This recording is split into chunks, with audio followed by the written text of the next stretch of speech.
दोस्तों नमस्कार। मैं हूं आपका मित्र कुंवर सिंह चौहान। जिसको न निज गौरव तथा निज जाति पर अभिमान है, वह नर नहीं निरा पशु और मृतक समान है। दोस्तों, प्रत्येक जाति यदि वो अपना इतिहास और अपनी परंपराएं भूल जाता है तो उस जाति का गौरव समाप्त हो जाता है। आज स्थिति यह है कि अपने दादा परदादा तक को लोगों ने भुला दिया है, उनके नाम तक नहीं जानते, इतिहास तो क्या जानेंगे।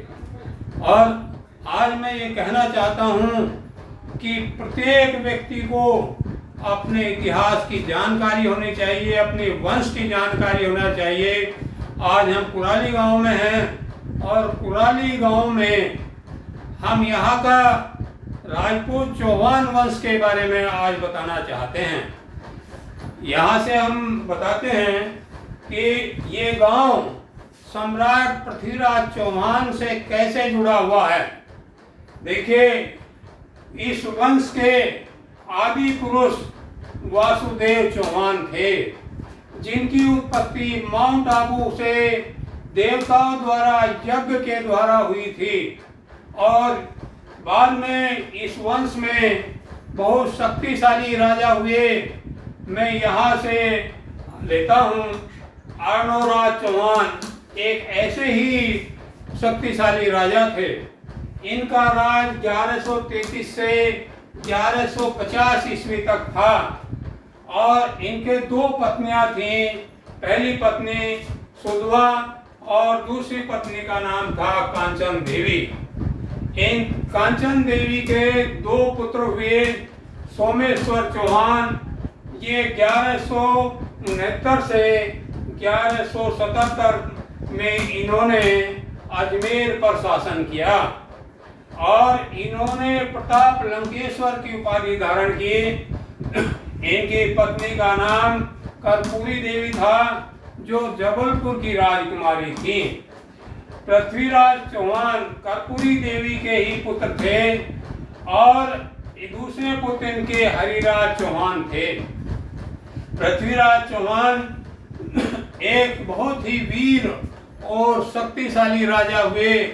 कहते हैं कि इन्होंने 13 साल की आयु में ही एक शेर का जबड़ा फाड़ दिया था और इनकी 64 किलो की तलवार जिसे वो चलाते थे इनके पुरखों से मिली थी। और इन्होंने शब्दवेदी बाण चलाने की विद्या में पारंगत थे और इनकी मृत्यु 1192 में हुई। इसके बाद इनके पुत्र गोविंद राज चौहान रणथंभौर चले गए थे, वो वहाँ के शासक हो गए थे। इनके दूसरे पुत्र हरिराज चौहान, इन्होंने अपना राज झांसी में बनाया था और ये कुतुबुद्दीन ऐबक से इन्होंने युद्ध किया और 1194 में युद्ध में ही इन्होंने वीरगति पाई थी। ये अपने राज की रक्षा के लिए, अपने देश की रक्षा के लिए हमेशा लड़ते रहे। अब सोमेश्वर चौहान के दूसरे भाई कानड़देव चौहान थे। इनको काका कान के नाम से भी जानते थे और इनके 18 पुत्र थे। संयोगिता सोमवार में जो युद्ध हुआ था उसमें कानड़देव चौहान की मृत्यु 1191 ईस्वी में हो गई थी। कानड़देव चौहान के बारे में ये कहा गया है कि ये इतने वीर थे कि प्रत्येक युद्ध में पृथ्वीराज चौहान को इन्होंने विजय दिलाई। और इनको पितामह, जैसे पितामह भीष्म थे ऐसे ही ये इस वंश के पितामह भीष्म थे। अपने भाई सोमेश्वर चौहान की मृत्यु के बाद इन्होंने राज को ऐसे संभाला जैसे पितामह भीष्म ने राज संभाला था, लेकिन कभी गद्दी पर नहीं बैठे। शहीद चौहान इनके पुत्र थे। कानड़देव चौहान के 18 पुत्र थे, उनमें से बड़े पुत्र चाहेदेव चौहान थे। चाहेदेव चौहान के परपौत्र संगत सिंह चौहान थे, जो अलवर के निकट मानधन के राजा बने, और इनके 21 पुत्र थे। हरिदेव चौहान, हर्षदेव चौहान इनके बड़े पुत्र थे, जो 1303 में गढ़ी हर्षरू इन्होंने बसाई थी, जो गुड़गांव के पास, ये गुरुग्राम कहते हैं, गुड़गांव के पास है और पटौदी रोड पर है। इन्होंने ये 60 गांव की इन्होंने जागीर बनाई, गढ़ी हर्षरू को राजधानी बनाया, और इस राजधानी को इन्होंने धुंधोती कहा। इन हर्षदेव चौहान के बड़े पुत्र को गढ़ी हर्षरू का राज मिला, और छोटे पुत्र बहारदेव चौहान जो इनके साथ ही रहते थे, बाद में 1330 में इनके पुत्र प्रतिवर्ष गंगा स्नान के लिए आया करते थे, और यहाँ से प्रतिवर्ष आते थे और अपने काफिले के साथ आया करते थे। इनके 4 पुत्र थे बहारदेव चौहान के, राम राव, पीपल राव, जयसिंह राव और खांडे राव। ये चारों पुत्र जिस मार्ग से गंगा स्नान के लिए आया करते थे, उसमें ये ब्राह्मणों और गरीबों को दान कराते हुए आते थे, भोजन कराते हुए आया करते थे। एक बार जब 1332 में ये यहाँ से गुजरे गंगा स्नान करने के लिए, तो जहाँ आज का कुराली गांव है, यहाँ पर भी ये भोजन कराया करते थे। तो इन्होंने ब्राह्मणों को भोजन करने का निमंत्रण दिया, ब्राह्मण भोजन करने के लिए गए, लेकिन जिस समय भोजन करने के लिए बैठ गए तो इन्होंने भोजन ग्रहण नहीं किया, ब्राह्मणों ने भोजन ग्रहण नहीं किया। इन्होंने कहा कि भोजन न करने का कारण क्या है, तो ब्राह्मणों ने बताया कि यहाँ एक जंगली जाति निवास करती है इस क्षेत्र में, उस जंगली जाति से के आतंक से हम परेशान हैं, वो हमारी यहाँ पर जान माल को खतरा है उनसे, और वो हमें तरह तरह से परेशान करते हैं, और हमारा जीना दूभर हो गया है, हमारी माल की भी और जान की भी और हमारी इज्जत भी सुरक्षित नहीं है। उन्होंने कहा कि आप चिंता न करिए, हम गंगा स्नान करें और इसके बाद आपको इस कष्ट से मुक्ति दिलाकर रहेंगे। चारों भाई गंगा स्नान करने के लिए चले गए, और इन्होंने अपनी राजधानी गढ़ी हर्षरू को सूचना भेजी, जिससे वहाँ के जितने लड़ाकू थे, इनके लड़ाकू सैनिक वो इन्होंने बुला लिए, और इतने गंगा स्नान करके आए, वो यहाँ पर कुराली के आसपास जमा हो गए। और जैसे ही यहाँ पर आए, इन्होंने कुराली गांव को घेर लिया। कुराली गांव का नाम तो कुराली नहीं था, जब तो थोड़े से यहाँ ब्राह्मण थे और थोड़े से ही अन्य जाति भी थी, और वो अपने छोटे छोटे मकान बनाकर जो है रहा करते थे। तो ये आकर इन्होंने उस जंगली जाति को वो घेर लिया, और पूरे क्षेत्र में उनका आतंक था, तो पूरे उसको घेर कर इन्होंने और कहा कि स्त्री और बच्चों को न मारा जाए, विकलांग और कमजोर पुरुषों को न मारा जाए, और जो हमसे युद्ध करना चाहता है वो हमसे युद्ध करे। गंवार जाति वो भी बर्बर थी, उन्होंने इन भाइयों से युद्ध किया, और युद्ध में इन्होंने, इनके सैनिकों ने और इन्होंने उन भंवारों को मार दिया। इस प्रकार से पूरे क्षेत्र से इन्होंने उस आतंक को समाप्त कर दिया। और यहाँ पर फिर ब्राह्मणों ने कहा कि हम बाद में भी सुरक्षित नहीं हैं, इसलिए आप यहीं पर बस जाइए तो हम सुरक्षित हैं। इस प्रकार से उन्होंने यहीं ब्राह्मणों की रक्षा यहीं रहना प्रारंभ कर दिया।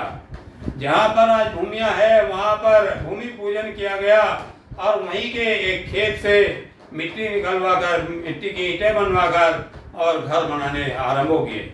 इन्होंने अपने कारीगर बुला लिए और गांव बसना आरंभ हो गया। इस प्रकार से यहाँ पर गांव की शुरुआत हुई।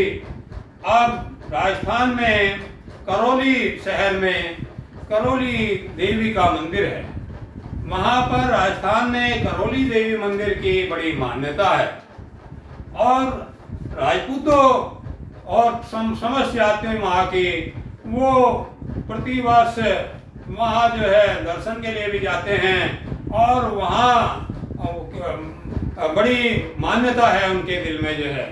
जब वो वहाँ से आ गए तो वही परंपरा को जागृत करने के लिए इन्होंने कुराली में एक भवन बनवाया और कैला देवी को स्थापित किया और दूसरे चामुंडा देवी को स्थापित किया, क्योंकि वहाँ दोनों देवियाँ स्थापित हैं, कैला देवी और चामुंडा देवी।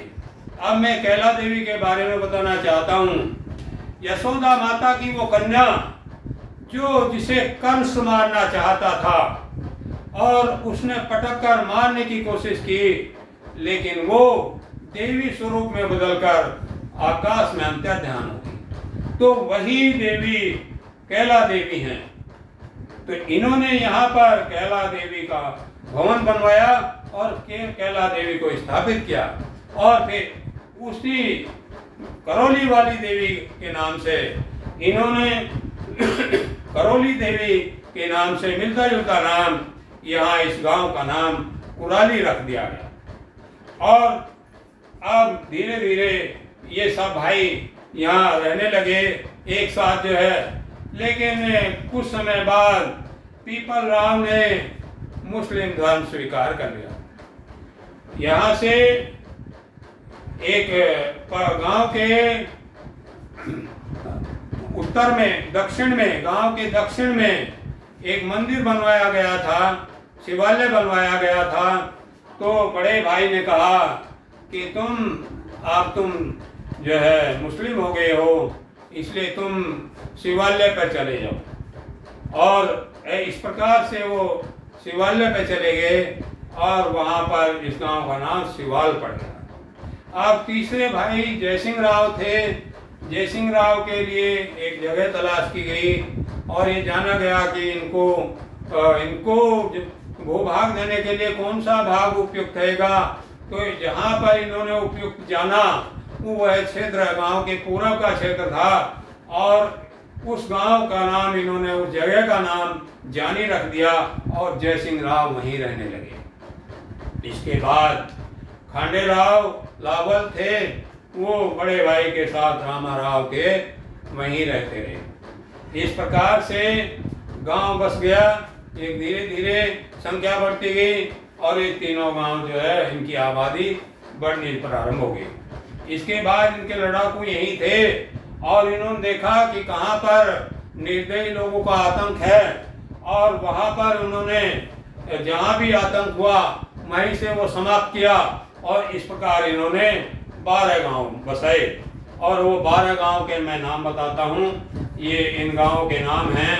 पहला गांव ये कुराली है जिसमें हम यहाँ हैं आज, और दूसरा गांव शिवाल है ये, और जानी, हर्रा, खिवाई, मैना, कुठी, नौरंगाबाद, सिखेड़ा, जई, पचपनेड़ा, पांचली।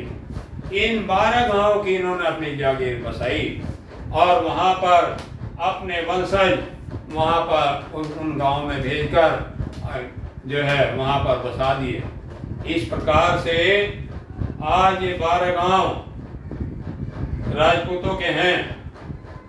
देखिए मैं एक बात और बता दूं कि पृथ्वीराज चौहान का जो राज था वो अजमेर के साथ दूसरी जगह भी था। अजमेर के राजा तो थे ही, लेकिन ये दिल्ली के भी राजा थे, हरियाणा के राजा थे, मध्य प्रदेश के राजा थे और पश्चिमी उत्तर प्रदेश के राजा थे।